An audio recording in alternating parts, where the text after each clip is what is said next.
Graça e paz do Senhor Jesus a todos. Amém. Abra sua Bíblia no livro de 1 Reis, capítulo 17. 1 Reis 17, a partir do versículo 17. Amém? Diz assim a palavra de Deus. Algum tempo depois, o filho da mulher, dona da casa, ficou doente, foi piorando e finalmente parou de respirar. E a mulher reclamou a Elias: que foi que eu te fiz, ó homem de Deus? Vieste para lembrar-me do meu pecado e matar o meu filho? Dê-me o seu filho, respondeu Elias. Ele o apanhou dos braços dela, levou-o para o quarto de cima onde estava hospedado e o pôs na cama. Então clamou ao Senhor: ó Senhor meu Deus, trouxeste também desgraça sobre esta viúva, com quem estou hospedado, fazendo morrer o seu filho? Então ele se deitou sobre o menino 3 vezes e clamou ao Senhor: ó Senhor meu Deus, faze voltar a vida a este menino. O Senhor ouviu o clamor de Elias, e a vida voltou ao menino, e ele viveu. Então Elias levou o menino para baixo, entregou-o à mãe e disse: veja, seu filho está vivo. Então a mulher disse a Elias: agora sei que tu és um homem de Deus e que a palavra do Senhor vinda da tua boca é a verdade. Amém? Ore comigo nesse momento. Pai, no nome santo de Jesus, eu oro sobre este lugar aqui esta noite, pedindo para que tudo aquilo que não é teu seja quebrado no nome santo de Jesus. Se houver alguma coisa entre nós, Pai Santo, que nos impede de ouvir a tua voz, de atender ao Pai Santo e de receber a tua palavra, nós desfazemos neste momento, no nome santo de Jesus. Eu declaro que cada coração, cada mente, neste momento, seja voltado completamente, somente a Ti. Eu repreendo deste lugar apatia, cansaço, mornidão. Eu repreendo deste lugar, Pai, tudo aquilo que não é Teu. Tudo aquilo que espiritualmente nos impede de acessar a tua palavra, de acessar a tua presença, no nome santo de Jesus, seja desfeito agora. E declaramos cada um de nós neste lugar totalmente livre para a tua voz, no nome santo de Jesus. Você pode dizer amém? Amém. Nós continuamos a falar a respeito da vida profética e hoje mais um episódio da vida de Elias que nos ensina questões extremamente importantes, questões muito difíceis de lidar. Elias ele enfrenta mais uma crise como parte de seu treinamento. Talvez a pior de todas as crises, talvez o mais desafiador do seu treino. Elias ele lida com a mais poderosa e inevitável contingência ligada à vida, que é a morte. Um dos inimigos mais poderosos contra o ser humano, e é reconhecido por este ser humano como imbatível. E todos sabem que não podem contra a morte. Falando de contingências, nós precisamos aprender que a vida cristã ela não está isenta do que chamamos de contingências. O que são contingências? Contingências diz respeito a incertezas, acaso, circunstâncias, risco, eventualidades. Resumindo, são fatos ou acontecimentos da qual a gente não controla.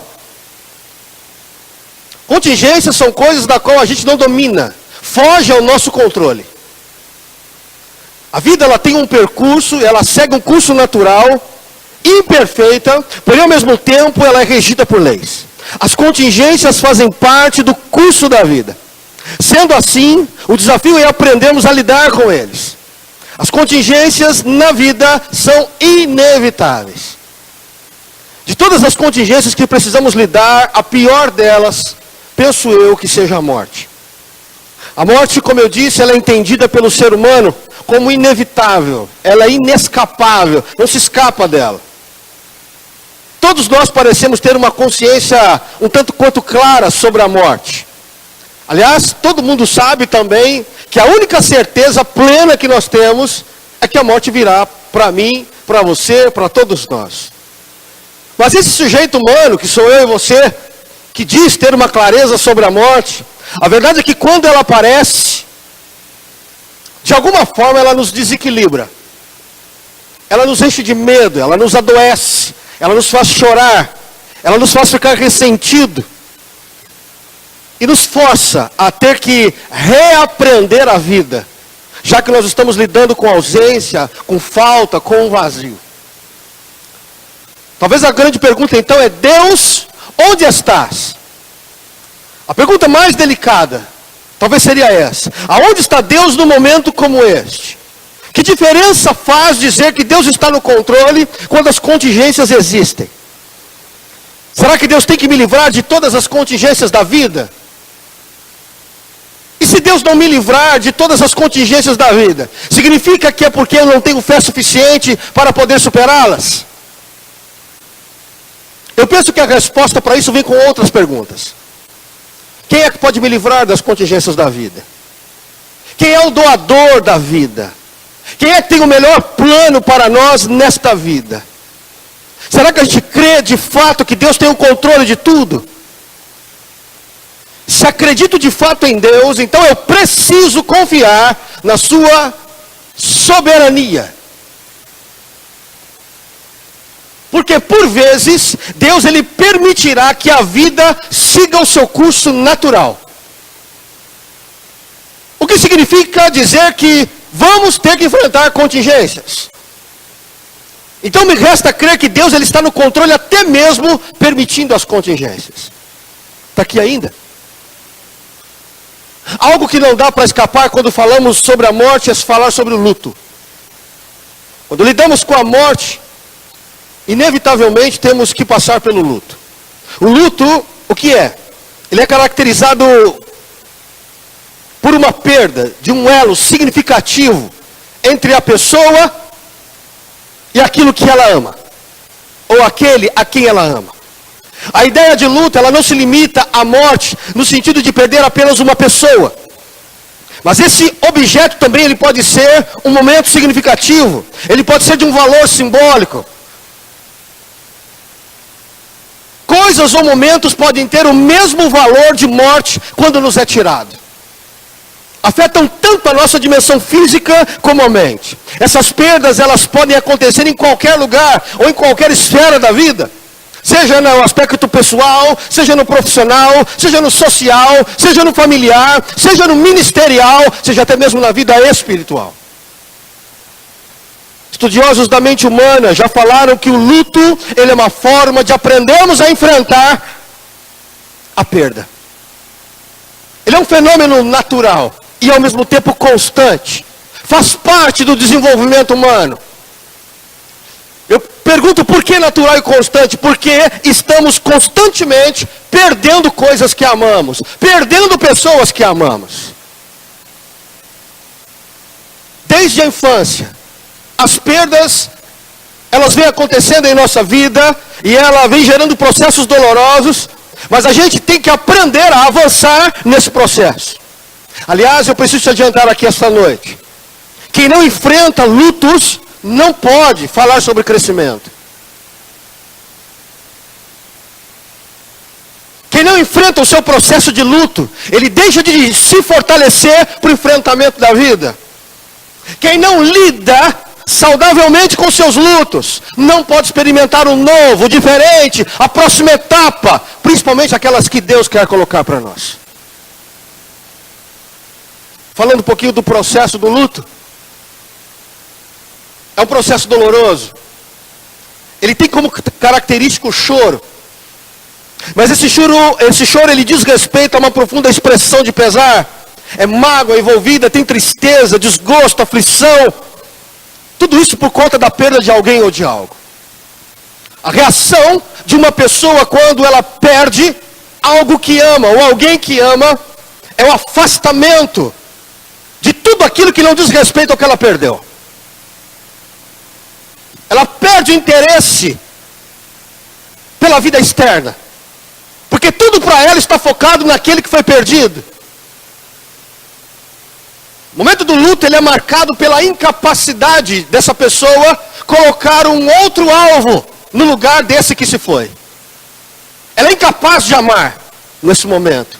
outra coisa ou outro alguém, a não ser este que ela perdeu. Isso tem alguns ensinos para nós. Você está aqui ainda?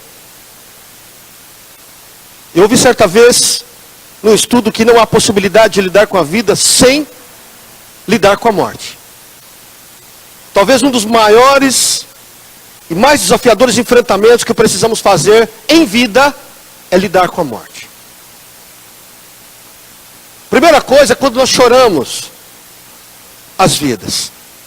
Deixa eu te dizer uma coisa, não há pecado algum em chorarmos os nossos mortos. Não há pecado algum quando nós choramos as nossas perdas. Você sabe que na Bíblia, o povo de Deus no deserto, ele teve tempo para chorar? Você sabia disso? O povo de Deus chorou Moisés quando ele partiu. O povo de Deus, ou melhor, Davi, ele chorou a morte do seu filho, na expectativa de que Deus o ressuscitasse. Homens de guerras choraram seus mortos. Na Bíblia, cidades inteiras choraram seus mortos. Até Jesus chorou a morte do seu amigo. O pesar, o choro, a tristeza é parte do processo quando se perde. Mas há uma advertência na Bíblia quando entramos num processo de luto. É um choro que ultrapassa o tempo de luto. 1 Tessalonicenses capítulo 4, versículo 13. O apóstolo Paulo ele nos adverte para não sermos ignorantes. Eu e você, enquanto filhos de Deus, caminhando sobre essa terra, não lidamos, não enfrentamos a morte da mesma maneira que o mundo enfrenta. Você está aqui ainda? Podemos chorar os nossos mortos, mas esse choro ele não pode ser como quem se desespera, achando que a morte ele é o final de tudo. Como quem não tem esperança. O apóstolo Paulo fala exatamente o contrário. Olha, pare com essa postura desesperada. Como quem pensa que as coisas acabaram porque a morte veio. Porque para quem serve a Deus, não é assim que funciona.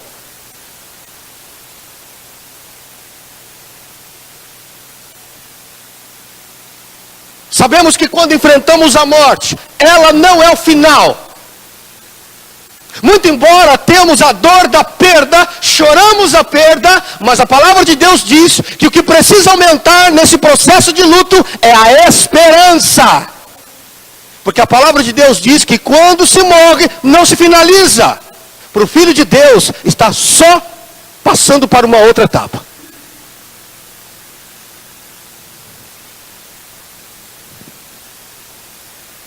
Porém, chorar além do tempo é o problema. O problema é quando a gente toma a decisão de se manter na dor.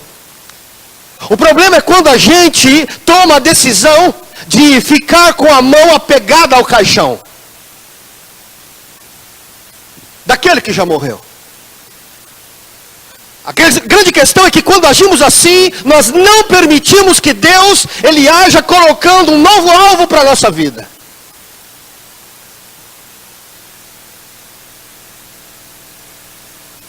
Pergunta que eu faço esta noite é: quem são seus mortos?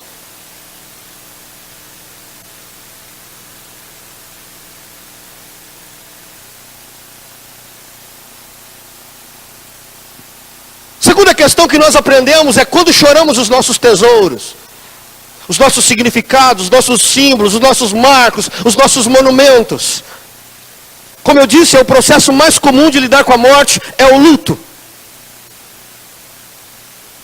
O problema do luto é que a gente, na verdade, começa a se dar conta do vazio, da ausência, daquilo que a gente não partilha mais, que a gente não comunga mais.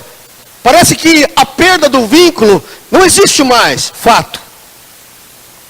Como eu disse, quando falamos de luto, não estamos falando necessariamente de morte física, mas daquilo que se perde também como momentos memoráveis para a nossa vida. Aquilo que foi extremamente significativo. Coisas que marcaram, momentos que marcaram a nossa vida. Estamos falando dos nossos tesouros. Aquilo que tem muito, muito preço para nós. Extremo significado. E aí eu te pergunto esta noite. Você já parou para pensar que a minha vida, a sua vida, ela pode simplesmente parar no tempo, pelo simples fato da gente não querer enterrar os mortos? Ou porque a gente não quer encerrar o ciclo do luto?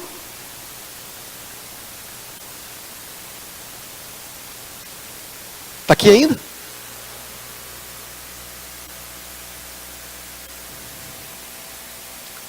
Muitos de nós ainda desejamos chorar os nossos mortos. Ah, aquela empresa que era muito boa, aquela igreja que era especial, aquela casa que era maravilhosa, a minha terra que era sem igual, o meu ministério que era poderoso, enfim, não há nada de errado você sentir saudade. O problema é quando a coisa ultrapassa a saudade. É natural que durante o luto a vida não faça mais sentido, por conta daquele que se foi. Mas escuta o que eu vou te dizer. Luto vem e passa.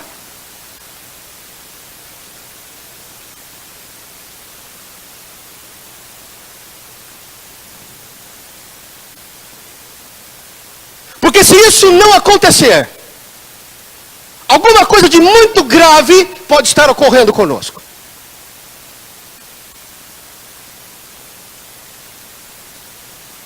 Está aqui ainda? Você está aqui, igreja? Amém. Basta você olhar para a Escritura Sagrada e veja como homens de Deus reagiram. Como é que Deus orienta o homem a caminhar. Quando você olha para as Escrituras, você vê homens de Deus reagindo. Deus, quando ele vem falar com Josué, assim que Moisés morre, vai lá, capítulo 1 de Josué, você vai ver uma das primeiras afirmações que Deus faz categoricamente, que é o seguinte: olha aqui, ó, Moisés morreu, ponto, acabou. Não dá mais para ficar chorando o passado.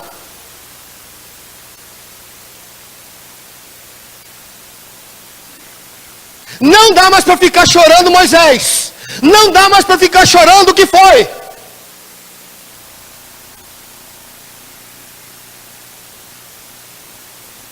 Quando você olha para Davi, quando ele ama e quer e deseja muito o filho, mas esse filho fica doente e morre. E Davi, na verdade, ele acredita que Deus pode ressuscitar. E Davi é um homem tomado de Deus, sabendo do poder de Deus suficiente. Davi, ele entra em jejum e oração. Ele veste de saco e fica em cinzas. Não come, não bebe, crendo que Deus vai mudar. E no final das contas, Deus não ressuscita o seu filho.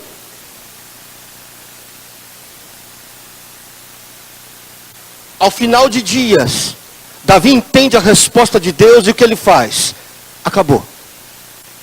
Ele levanta, toma banho, troca as roupas e diz: vida que segue.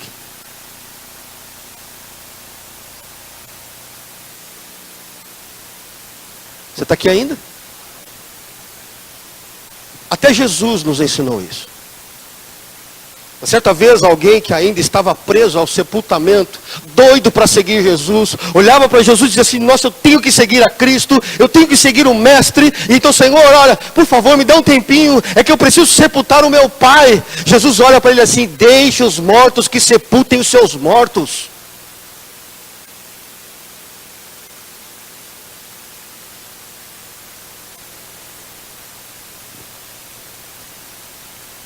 Sabe qual é a clareza que nos vem? O que está subentendido nessas entrelinhas?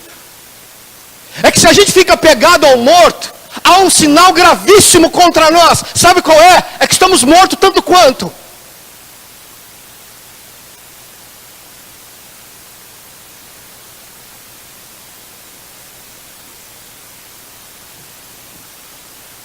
Até quando você vai ficar velando esse morto? Até quando você vai ficar com a mão na alça do caixão?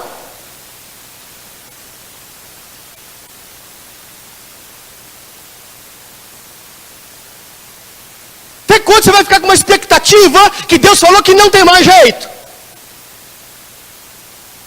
Na palavra de Deus é não, acabou, chega, para aqui.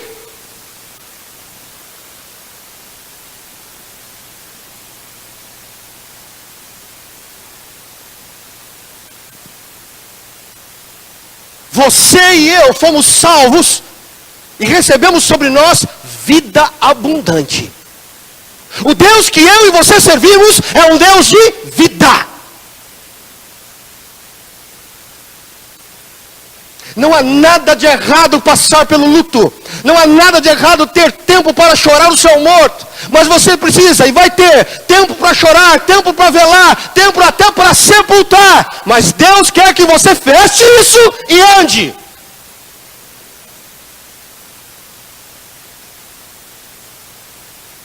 O grande drama que vivemos como igreja, por vezes, é que nós achamos que somos uma igreja profética, e somos. E muitas vezes começamos a liberar palavras sobre os mortos, que Deus já falou, não vai ressuscitar. Não vai levantar.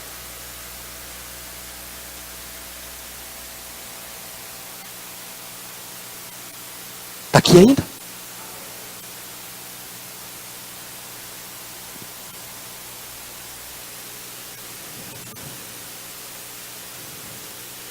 Há uma expectativa de Deus nesta noite sobre a minha e a sua vida. Diz respeito aos nossos mortos. E que ciclos precisam fechar. Luto tem que passar.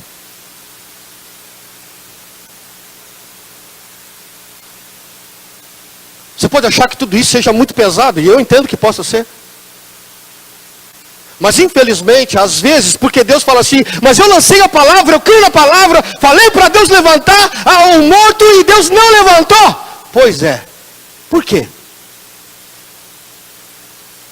Eu entendo que um dos motivos, talvez infelizmente, é uma das únicas formas que nós temos para entender, para que nós possamos chegar mais perto de Deus, é perdendo coisas.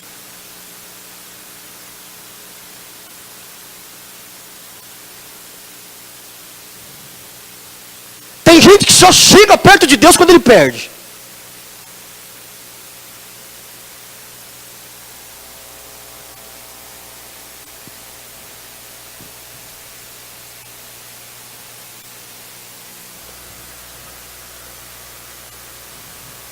O que você tem feito com o seu morto? Há quanto tempo você está velando ele?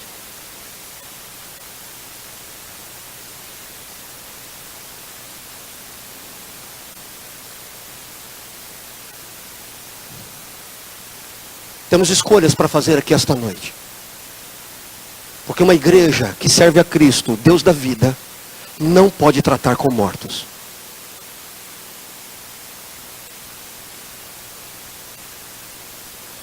Amém? Terceira coisa importante. O que fazer com a culpa? Versículo 18. E a mulher reclamou a Elias: que foi que eu fiz, ó homem de Deus? Vieste para lembrar-me do meu pecado e matar o meu filho? Há pelo menos duas situações de culpa que eu quero partilhar com você. A primeira é que esta mulher parece buscar um culpado para a morte do seu filho. Ela culpa muito rapidamente a pessoa de Elias. Elias é o grande culpado porque Deus vem através dele e estabelece a morte na vida dela. O homem que era mensageiro de Deus tornou-se ao mesmo tempo, na visão, na cabeça dela, mensageiro da morte. Que coisa. É interessante que todos nós, por não entendermos as contingências da vida, todos nós, por não entendermos a soberania de Deus, escuta bem o que eu vou te dizer aqui, ó. A gente gosta muito de que quando essas contingências chegam, quando eu não sei explicar muito bem o que está acontecendo, eu começo a fazer cálculos, eu começo a tirar conclusões, eu imagino situações, e tudo isso eu vou fazendo porque eu quero uma explicação. Eu quero alguém, um culpado, para dizer que a culpa foi dele ou foi essa situação.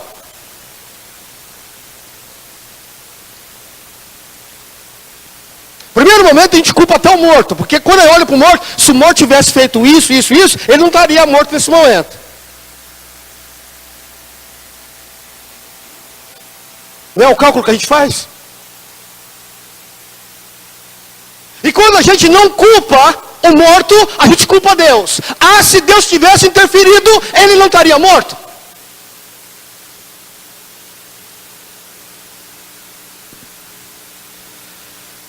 O que é a culpa quando lidamos com as contingências?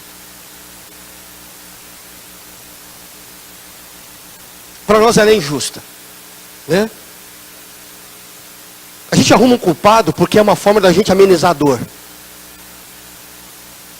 A gente quer encontrar um culpado porque a gente quer arrefecer a dor que é muito forte.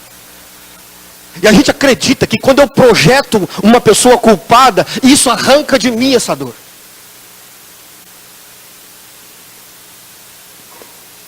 E tem a falsa sensação de que quando eu projeto essa raiva em alguém, a dor vai diminuir. Deixa eu te dizer uma coisa. Essa procura por um culpado só mostra que a gente está tentando de alguma maneira negar a morte. Que a gente não quer esse processo de luta. Que eu não quero sentir essa dor. Então deixa-me te dizer algo importante. Não é questão de culpado ou inocente. A questão, querida, é que a gente não controla a vida. Não controlamos a vida.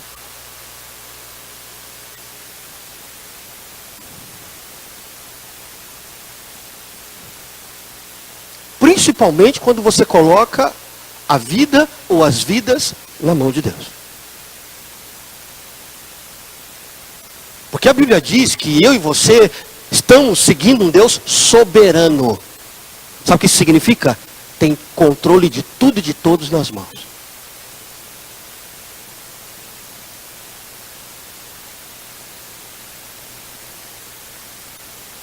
Então para de ficar a expectativa de ficar reforçando quem são os culpados dos seus mortos. A palavra de Deus para mim e para você hoje, esta noite é vamos parar? Está na hora de avançar? Segundo aspecto da culpa. E a mulher reclamou a Elias: que foi que eu te fiz, ó homem de Deus? Vieste para lembrar do meu pecado e matar o meu filho?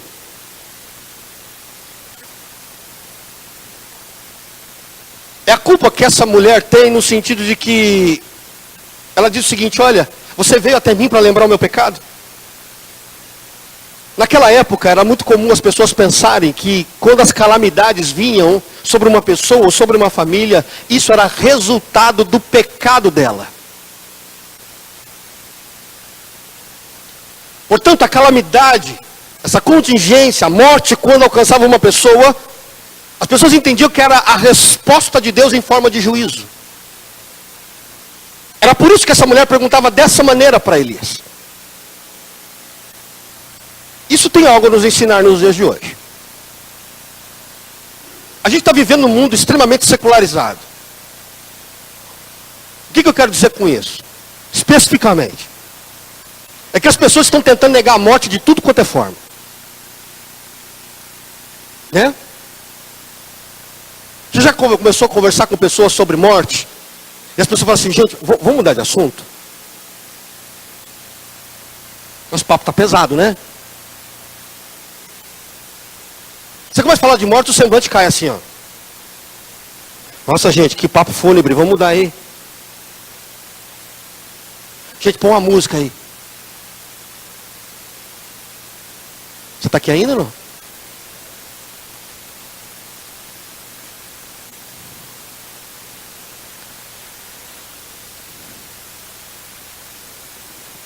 A grande questão é que a grande aflição daquela mulher, que é a perda do seu filho, faz aquela mulher pensar em algo equivocado, ou até mesmo num pecado em que ela tem.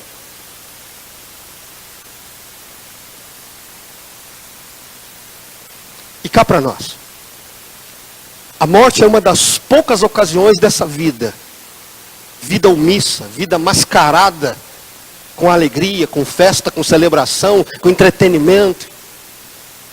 Mas a morte, no meio de tudo isso, Ela é um dos poucos momentos ou eventos em que a gente consegue fazer um mergulho profundo na nossa própria vida.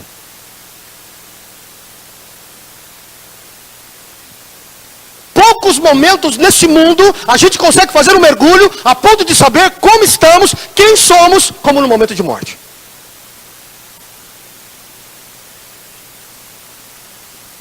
É bíblico isso.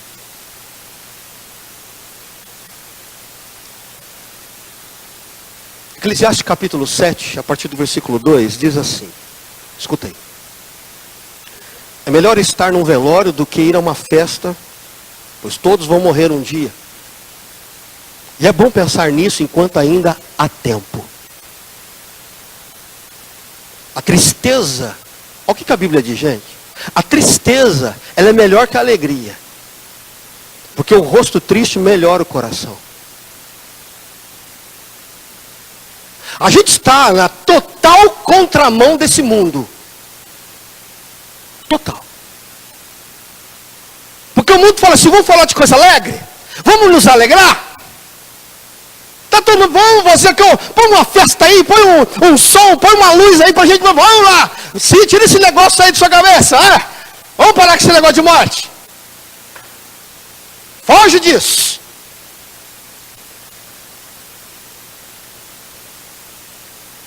Eu vou tentar falar esse versículo de uma outra forma para você. Um pouquinho mais atualizado. Diz assim, vale a pena ir num funeral do que numa festa. Afinal de contas, é para onde iremos. Ninguém sai de lá sem aprender uma lição. Chorar é melhor que rir. Pois as lágrimas no rosto limpam o coração. E olha só como é que ele termina. O sábio, ele pensa com seriedade na morte. Mas o insensato desperdiça a vida na farra.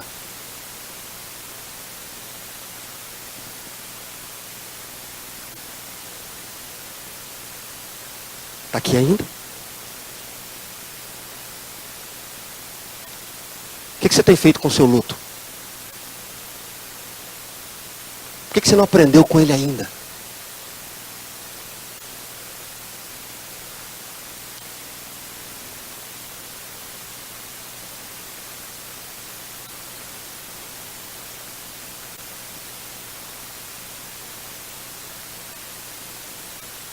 Eu lido com essa realidade, tive que enfrentar isso na minha vida, lido com essa realidade como pastor de uma igreja. E é fato. Poucas vezes, talvez melhor do que uma igreja por vezes, é um ambiente de funeral. Porque não tem lugar melhor para você alcançar o coração de uma pessoa com um olhar completamente fixo na palavra de Deus.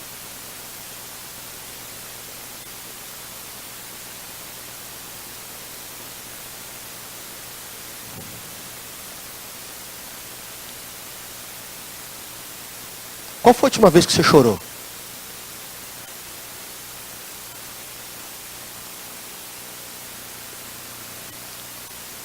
Pensando sobre a possibilidade de ir embora daqui. Qual foi a última vez que você foi num velório, que você permitiu Deus falar com você enquanto o morto estava deitado?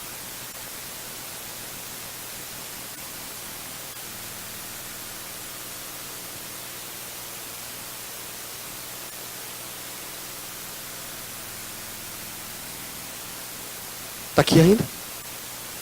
Estou acabando. A próxima questão importante diz, olha, um profeta em transformação. Versículo 19 diz assim, dê-me o seu filho, respondeu Elias.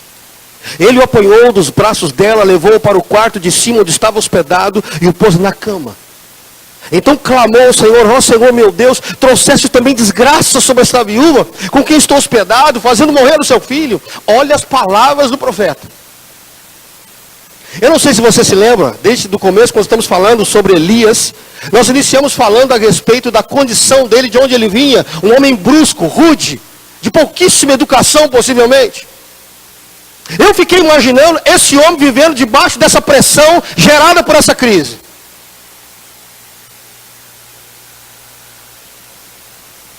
Está aqui ainda, né? Ele tinha tudo para perder a linha com essa mulher. Tinha tudo para explodir com ela. Esse homem podia ter virado para você o seguinte: eu acho que você já está encostando demais. Já era para você estar morta nessa hora, e se não fosse a minha palavra, você estava aí, na verdade, seca, reganhada.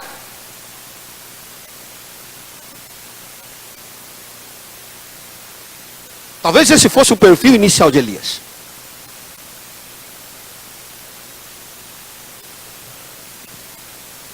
O que me chama a atenção é que Elias responde com silêncio. Tomou a criança das mãos dela e subiu para o quarto.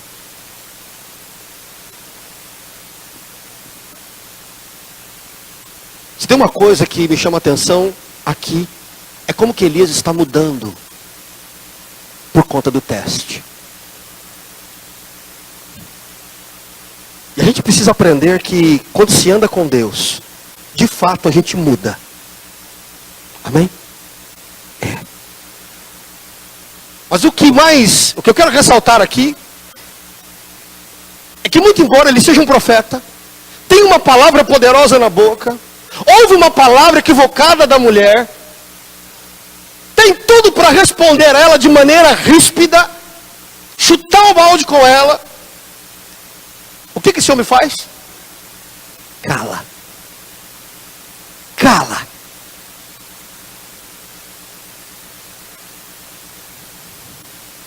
Eu lhe pergunto, o que você faz quando as tragédias chegam? O que você faz quando você lida com as contingências da vida?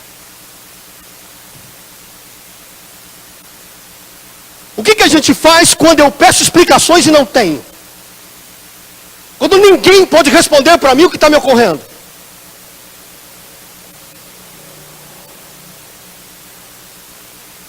Porque há situações, meu querido, que não adianta você esperar explicação, não adianta você esperar justificativas, não adianta você, na verdade, tentar ficar encontrando culpados. O melhor é se calar e ir falar com Deus. Falar com Ele.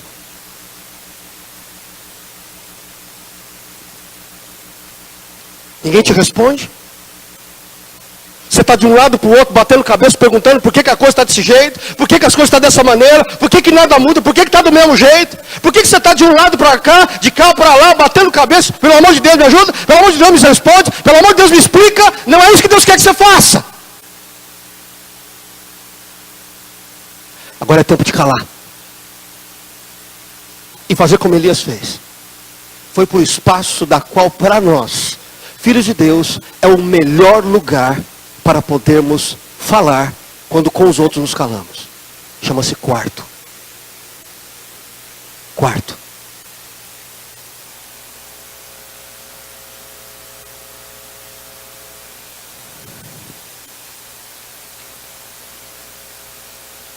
E tenho falado tanto sobre esse espaço na nossa vida, neste lugar.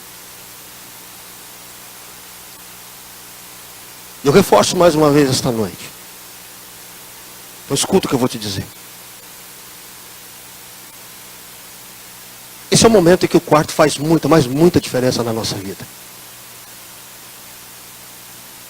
Porque no momento em que as pessoas não respondem nada para nós, em que elas não conseguem explicar nada a respeito da nossa vida, escuta bem. É lá no quarto que a gente pode ter as respostas. Se tem um lugar que nos sustenta e nos levanta, nos dá sustância suficiente para poder aguentar o tempo de luto, chama-se quarto.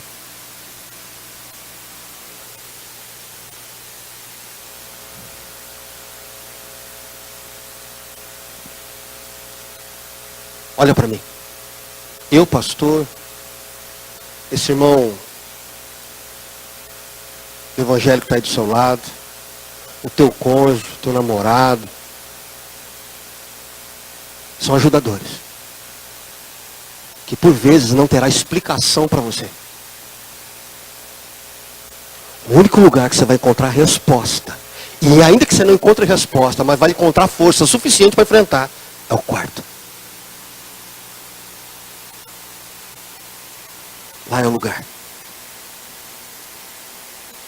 Tem coisa que não é para falar aqui agora, não dá para falar aqui, ó. Porque ninguém vai te entender, ninguém entende você, eu, não adianta. Mas se você for para o quarto, o Espírito Santo estará te aguardando para falar com você. É isso que Jesus nos ensina. Vai, entra no teu quarto, fala com Deus, porque Ele o quê? Vai te responder. Ainda que a resposta de Deus seja para você o seguinte: filha, filho, confia. Filha, filho, espera. Uma coisa é eu falar para você esperar. Outra coisa é Deus falando para você: filho, espera.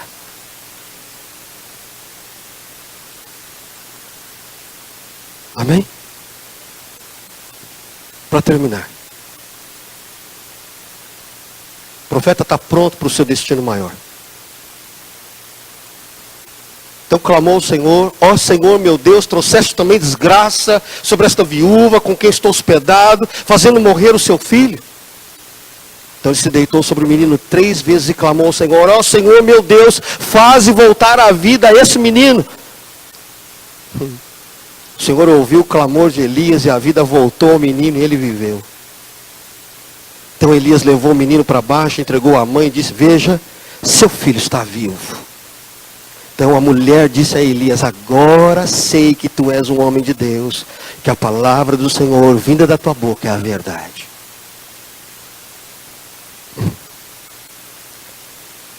Sabe uma coisa que me encanta aqui nesse finalzinho? É que quando Elias lida com a morte, ele não tem uma postura heróica. Ele não dá ele não tem uma postura assim de o cara, o profeta, sabe? O homem de Deus. Uma coisa que me assusta muito nos dias de hoje. Fala a verdade. Um homem que devia estar no palácio foi para o deserto. Dependendo de riacho, dependendo de corvo. Depois é sustentado por uma viúva que não tem nada. E agora enfrenta a morte. Nem Elias está entendendo o que está acontecendo.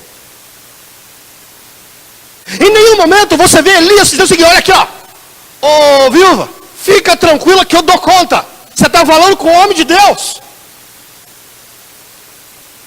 Ó. Menina, você não está comendo aí? Pãozinho bom, gostosão? Então deixa comigo.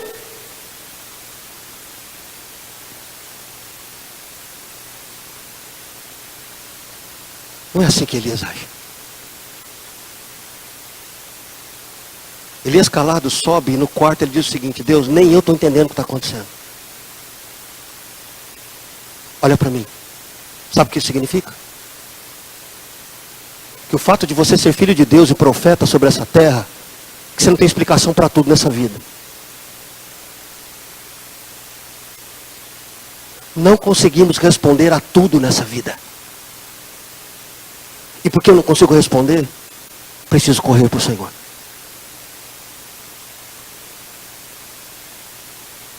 Humildemente, Elias fala com Deus: Deus, não estou entendendo a desgraça que o Senhor permitiu.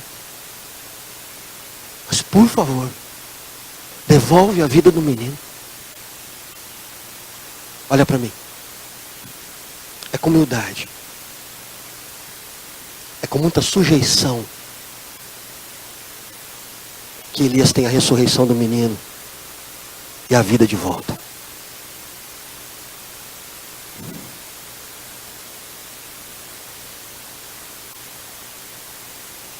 Eu quero terminar dizendo algo importante para nós.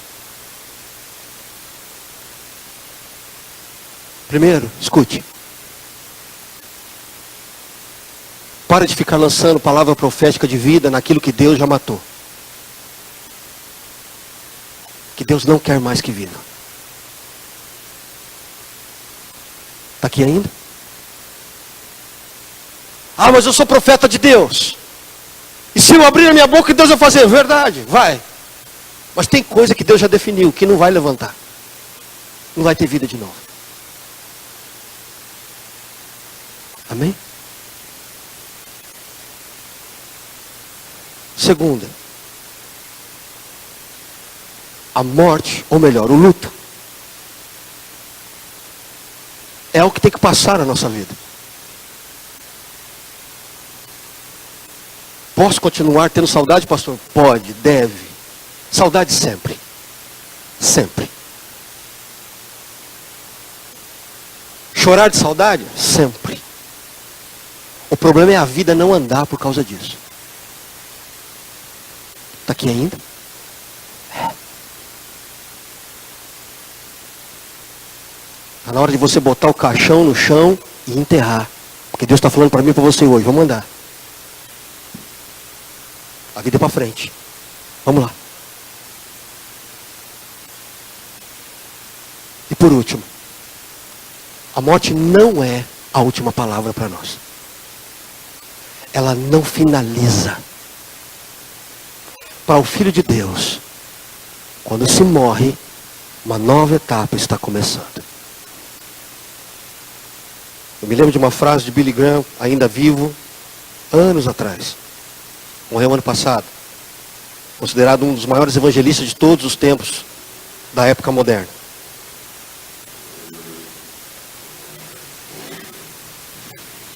Ele disse uma vez assim: um dia, vocês vão ouvir alguém dizer assim: olha, Billy Graham morreu, está morto. Ele disse assim: não acreditem nisso, porque nesse dia eu estarei ao lado do meu Salvador, mais vivo do que nunca.